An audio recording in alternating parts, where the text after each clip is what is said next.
The Education Channel and the Naples Alliance for Children are pleased to present a special TV program designed to offer strategies for effective parenting. The show features child development experts and it spotlights important topics parents may be dealing with. Now, here's Myra Shapiro, president of the Naples Alliance for Children.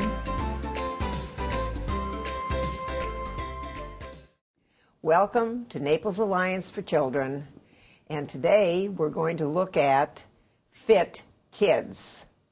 We'll look at healthy eating and exercise for kids. My guest today is Mike Edwards, whose whole life is involved in fitness. He's the owner of Fitness Inside and Out.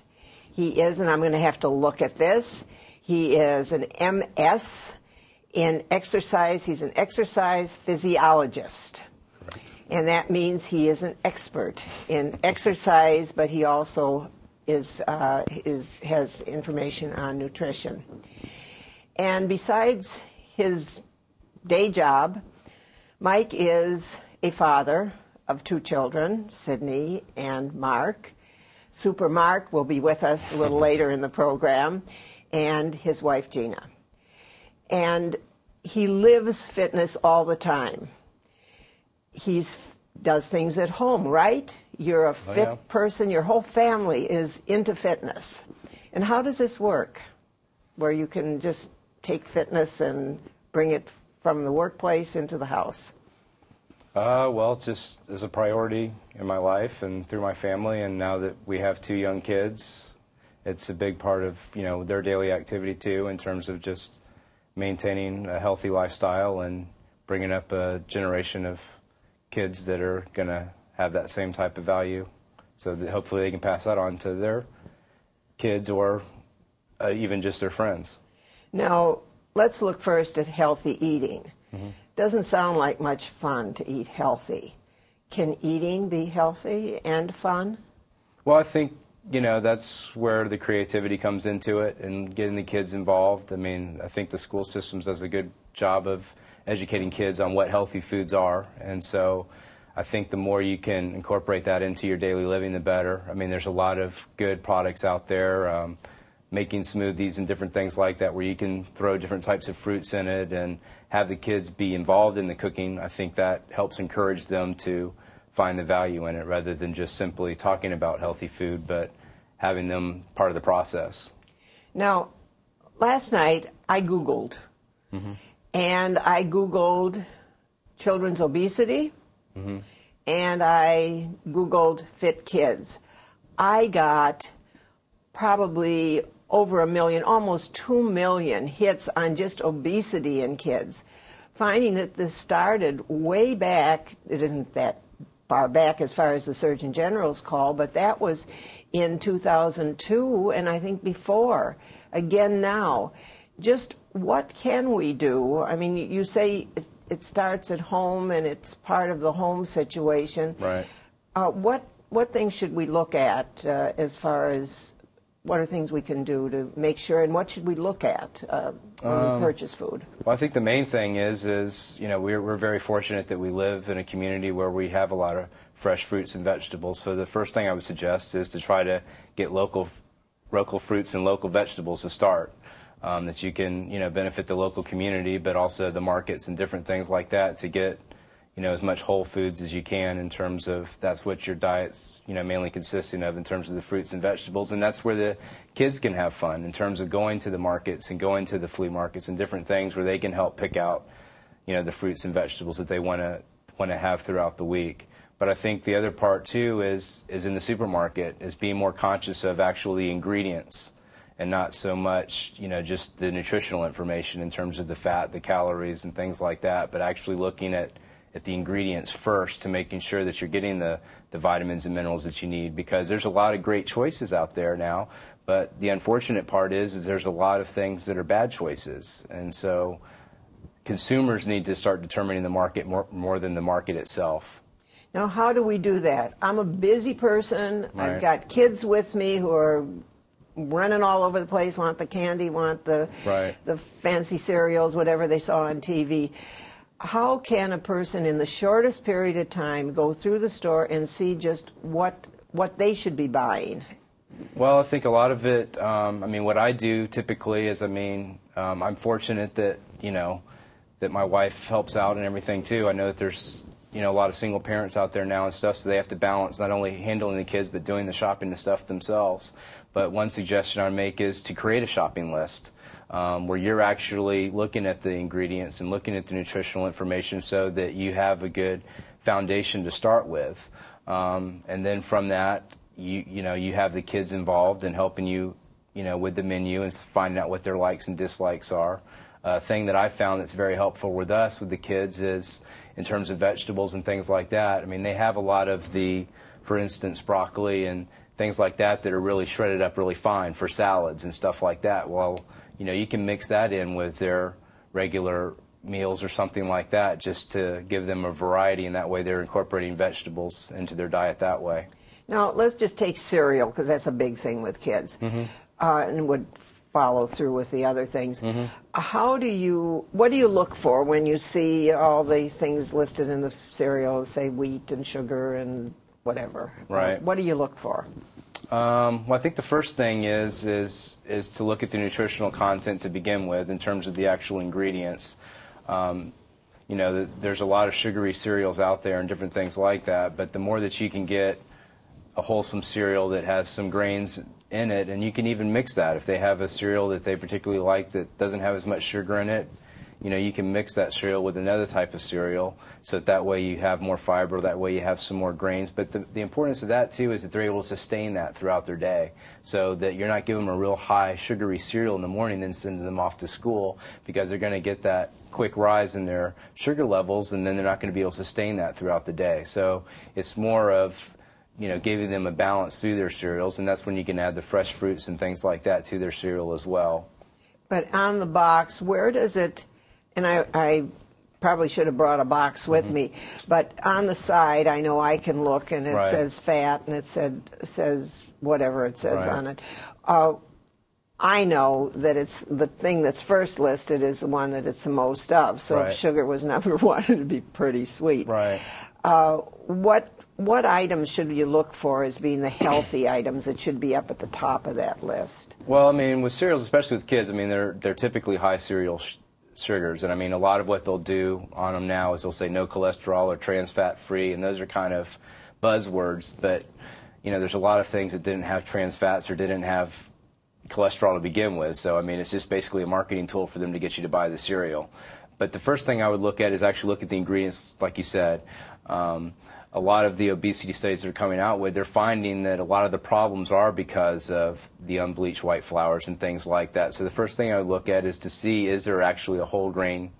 Is that one of the first ingredients? Because if it's unbleached white flour is the top ingredient, then you're already kind of minimizing the nutritional value just doing that. But the other thing, too, is then you have the sugar content of the cereal to make sure that the sugar content really isn't too much above 15 grams of sugar per serving. Okay, then it's 15 grams. If it's 20 grams, we're okay. But if it's 50, 60 grams, then you have to think twice about it. Right. I know you had shown me the food pyramid. Right. And you had some questions and thoughts on the food pyramid as it is with the, I believe the grains and things are a big part of it. Right. Could you please just comment on your thoughts on the food pyramid as people look at it? Should they follow this exactly with kids? Well, the thing about it with several problems I have with it, but the main thing is if you're talking about obesity in kids and trying to get them into the healthy eating style, the main thing that the food pyramid is talking about is grains in terms of whole grains, and they're really recommending 6 to 11 servings of that. And the problem with that is most parents aren't giving their kids whole grains. They're unbleached white flour breads that have fructose in it and have other type of additives, so even if it says wheat bread on it, it's not a wheat bread. So that's where I'm talking about that the parents have to start to determining what's being marketed out there by not buying these products that are so high in the corn syrups and the fructoses and the high sugary type things. And just because it says wheat on it, that doesn't, it could be a small percentage of wheat that's actually in the product itself.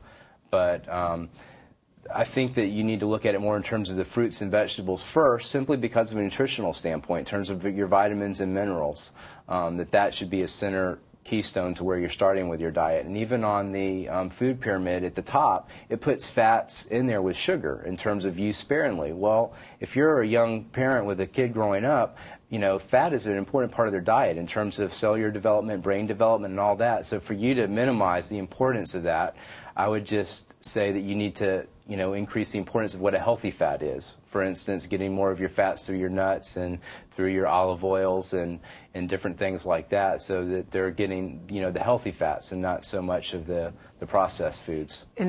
What about, I'm from the Midwest, so I say pop. Other people say soda. Right. But what about those drinks? What about the no-calorie drinks? What about the carbonated drinks?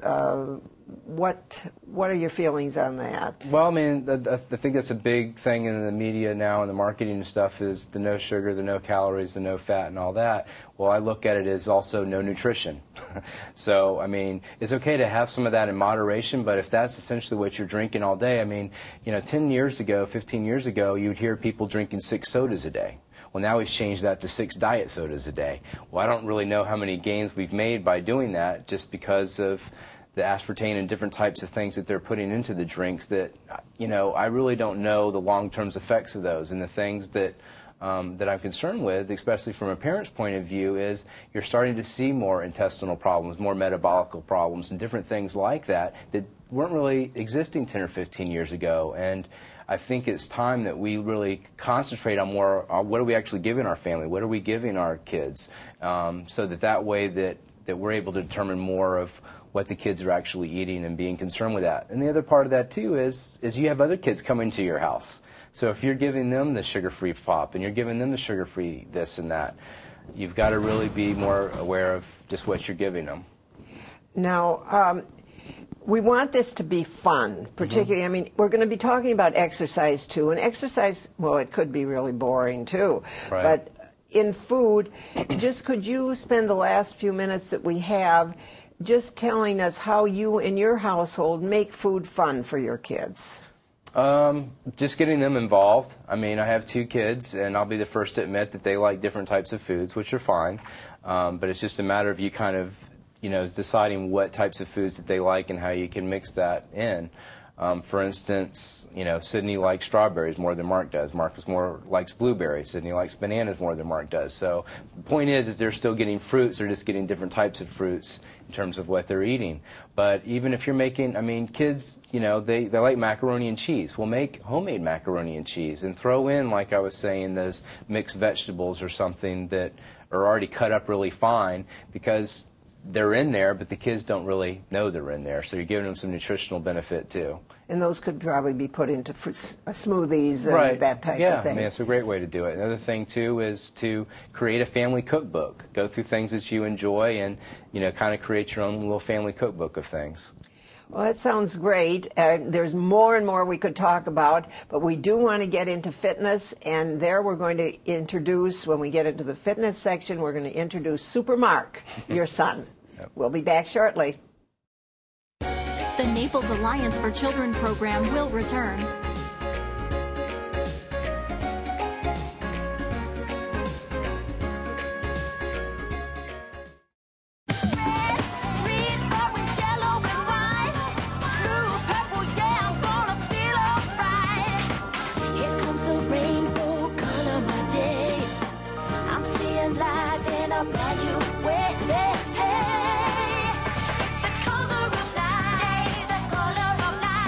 Stay healthy and fit?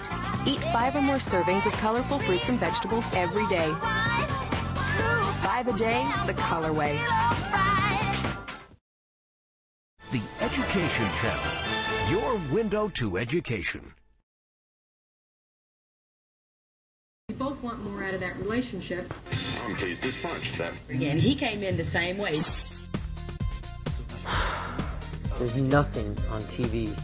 Well, put it on Channel 20. You mean the Education Channel? They're always playing that boring classical music. Well, yeah, but they've got a lot more to offer than just Beethoven. Like what? Well, there's District Digest and E-Connection, where you can email the superintendent your questions. Superintendent, huh? But what about my kids?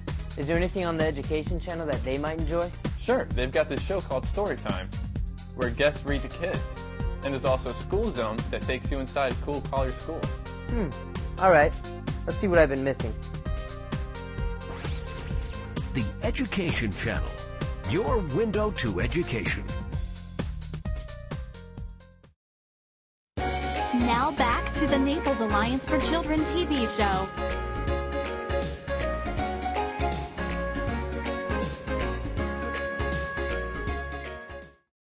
Welcome back. As you know, I have with me Mike Edwards, who is our fitness expert, and he did speak also on nutrition the first half of the show, but now we're going into fitness. That should be more fun for kids as far as something to do, but it also could be pretty either boring or too much stress to do, be fit. How can you make this fun where the kids really don't know that they're doing this to stay fit, they're just doing it to have fun? Well, I think the main thing is, like you said, is for them to have fun, especially when they're just starting out. I mean, that's the good thing about kids is they're real creative. I mean, you can start with an idea on something and they'll just, come up with something completely different. So I think, the first thing to do is to get them involved in terms of their creativity and the different things that they like to do.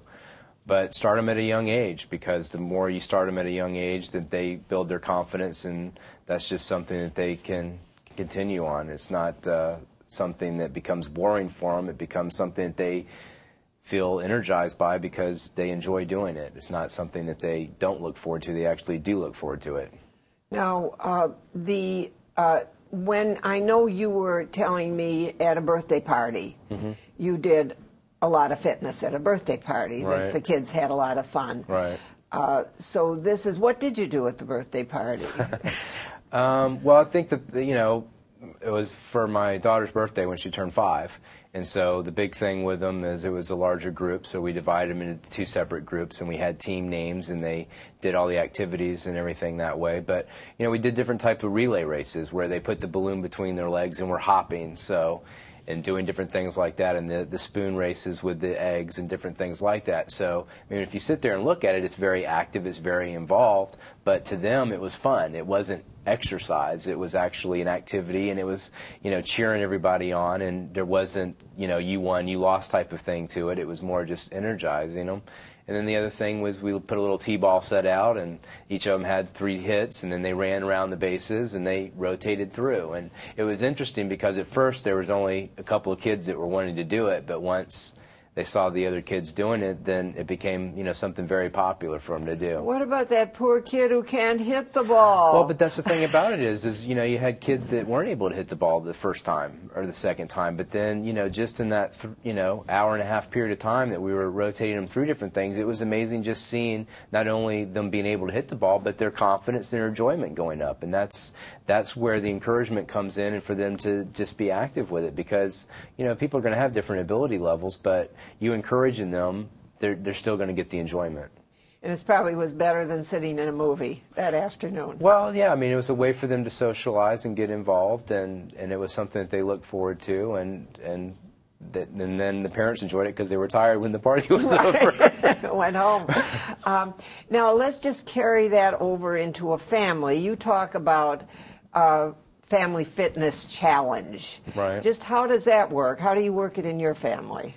Well, I was just, you can come up with different ideas. We do fitness assessments at the studio, so I just kind of toned that down a little bit and thought what families could do. And the first thing you could do is have a balance test where you're standing on one leg, seeing how long you can do it, and have the kids involved with writing down the numbers and creating little charts and different things like that, so that they're learning math skills and everything as well, and looking forward to it. And then you could do a push-up challenge, and you could start it with doing push-ups on a wall, and then progress to your knees, and then, if you can, progressing to doing a regular push-up. But then again, what if one of the kids is really a klutz?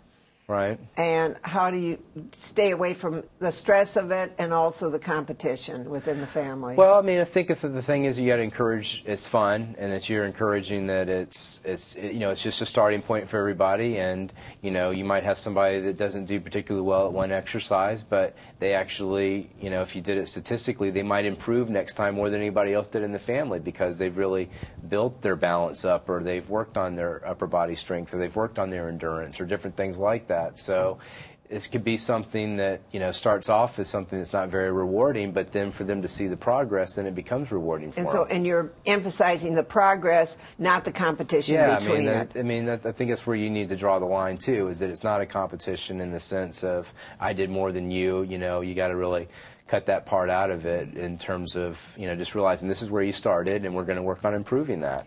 Now let's just go back. There are certain things, and Mark is going to be demonstrating. Super Mark will be demonstrating for us just some of the ideas. You talked before about balance. What are the different activities that Mark will be doing or is doing? Well, I think one of the first things you can start out with, and it's very important, is their balance and coordination. So he's going to be doing some things on a scooter. And the big thing with that is to have them do both sides, so that they get balance on their left and their right, because they're going to have a dominant side, but then that way they can start to work on their balance on their left and their right side and not just, creating a dominant side. And then what's another, you mentioned agility. Yeah, just different things that have them change direction, and so they're not just going in a straight line. We'll do some different things with balls. The soccer ball is a great coordination exercise because it works on your hand-eye coordination, but also at a lower level with your feet, so that you're having to use your feet, which is a difficult thing for people to do, especially switching from their right to their left. And so it's a good way to start with them that way. And another thing is, tossing balls. You can start with a ball toss of being a beach ball. It's going to be a bigger ball. When you throw it, it's going to be slower, so they have more time to react to catch the ball. And then you can move on to like a soccer ball, and then you can move on to the regular baseball. I'm going to be demonstrating one with the beach ones that you can get that have the Velcro ball, and that's great because it works on them catching the ball in front of them, and that way they're getting their hand-eye coordination so that the things are in front of them rather than everything being into their chest. Okay, now Super Mark has to be strong too. What about strength? What do you do for strength? Well, a lot of times people say, when should my kids start exercising, and when should they start lifting weights or something like that? You got to realize if they're playing any type of sports, they're doing plyometric exercises. They're jumping, they're hopping, they're changing direction. So the first thing I would do is just have them work on doing things with their own body weight. So that's why the push-ups, for example, you can start on a wall doing push-ups. That's going to help build up their shoulder strength, their arm strength, their chest strength. It's going to build up their endurance in their upper body. Then they can progress to their knees, and then they can do a regular push-up as well. And the same thing with, just doing regular squats where you're bending and going straight up and down just to build the endurance in your legs a little bit. Okay, now, Mike, I'm going to have a kid at home. What do I do? Just have, hey, come on, kids, we're going to do our fitness thing right now. It's like a class. It's like school. It could be where there's a lot of pressure that this is something you do. Is that the way you do it? Have a certain time a day that you do it? You can allocate a certain time to it, but I think it's kind of like look what I can do type thing in the sense of, hey, look, I can balance on my leg, and then have Mark try to do that. And then say, okay, well, Mark, can you do your ABCs while you're standing on your leg? And you start to build these little challenges within it just once they progress and are able to do it. Just like you would in terms of, reading or writing or anything that you have a progression in terms of what they're able to do so that you're able to make it fun for them, but then you challenge them with it too. And it doesn't all have to be done at one time. It can be outside when they're playing, when Mark is on the scooter. It can be any time of day. I just don't want parents to feel that they're going to have to set up a time during the day that they do this. It's incorporated. I think I'm looking at it more in an early childhood program. Children learn through play, right. And I think what you're saying is children become fit by playing, but playing in the right way, right, with the right goals. Right, and also, just learning through each other, and kids come up with their own type of games and different types of tags and different things like that. But as we talked about nutrition earlier, I mean, kids play freeze tag and different things like that. Well, you can have that where they have to say a vegetable, for instance, when you do the freeze tag. And then if they, say macaroni and cheese, well, that's not really a vegetable. What, and then they start to learn what vegetables are, what fruits are, and different things like that. So even though it's fun for them, it's also, educational as well. Well, that sounds like fun. What about stretching? I mean, parents stretch before you stretch. Should the kids be stretching? Yeah, I mean, you talk about obesity, you talk about activity levels and stuff. I mean, I work with kids with all ages, and to me, that's an area that I feel that a lot of kids aren't doing as much as they should. I mean, a lot of the kids that I even see when I was doing basketball camps and things like that, or even some of the junior tennis kids I work with, it's amazing how active they are and how good athletes they are, but yet the lack of flexibility. And the reason flexibility is important is to help get the range of motion better, but also to decrease the chance of injury, and also to help with the recovery of the muscle. So stretching is very important. And that should be done before they exercise, or just in a kid like Mark, it's not. I'm just saying that you want them to stretch and do this, but just as they go along. But as the kids get older, they're doing the running, they're jogging, they're playing tennis, they're playing golf. Should they be stretching before they go into the sport, or even football, basketball? Yeah, I mean, stretching is vital. I mean, but you want to think of it in terms of a warm up too, in terms of just getting the body to warm up and to loosen up. That's typically what you should do before the sport. But what you should do after is really more of the stretching, in terms of, because that's when you're going to get the soreness and everything like that. That's what I even talk about a lot with the senior golfers that I work with, is the importance of stretching after they're done playing golf, not, just warming. Because most of them do a fairly good job warming up before they play, but the problem is they don't do much after they're done playing. So like even in Mark's instance, even though he's 4 years old, I know that that he can still stretch certain areas of his body more than others. So that way he just knows what couple of stretches to do that help him to increase that range of motion. And where do you start thinking of? We'll go back a little bit to the nutrition and the whole package. When do you start with that with your kids? You talked about kids need certain fats at certain ages. Right. Probably exercise is the same thing. You don't want to overdo things. Right. How does a parent know what's good and what's not good? What should they do and what shouldn't they do? Well, I mean, a lot of it depends on the demands they're putting on their body. I mean, that's a lot of what I go through with the junior tennis kids, is because if they're playing well, they're playing 6 or 8 matches in 3 days. So in order for them to get the proper recovery and get the nutrition and stuff, that's a real big part of what they need to do, because that's why a lot of these kids will cramp up. They always think it's dehydration and this and that, but a lot of it's because they've literally spent all their nutrition in their body, then that's the reason part of the reason their body starts cramping is because they don't have enough vitamins and nutrients into their body. So that's part of laying out the foundation too, is realizing the importance of their nutrition and helping them, be as successful as they can when they're doing the different sports. So I suppose parents should just maybe take those little treats, a banana or something, for after the game, or give it to their kids or beforehand. Right. And I think we've come to the end of our time, and I want to thank you for being with us, but above all, I want to thank Super Mark, who has demonstrated just what fun it would be to do some of the things that you talked about. Thanks, Mike. Thank you. And thank you for being with us today, and we look forward to seeing you next time. If you need more information, please call our office, Naples Alliance for Children office, at 649-5260, or visit our website that is shown on the screen. Thank you. Thank you for watching the Naples Alliance for Children, presented by the Education Channel.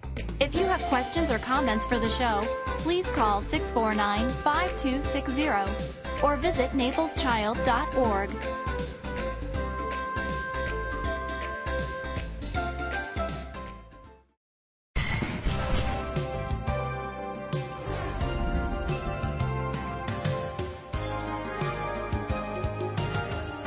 The Education Channel. your window to education. The Education Channel presents Open Mic, a live call-in show. It's your chance to ask questions of Collier County Superintendent of Schools, Dr. Dennis L. Thompson. It's open communication. Open Mic is your show, hosted by Jeff Lytle of the Naples Daily News. Watch and call in Open Mic, live from 5:30 until 6 p.m., the fourth Tuesday of the month on the Education Channel, Cable 20.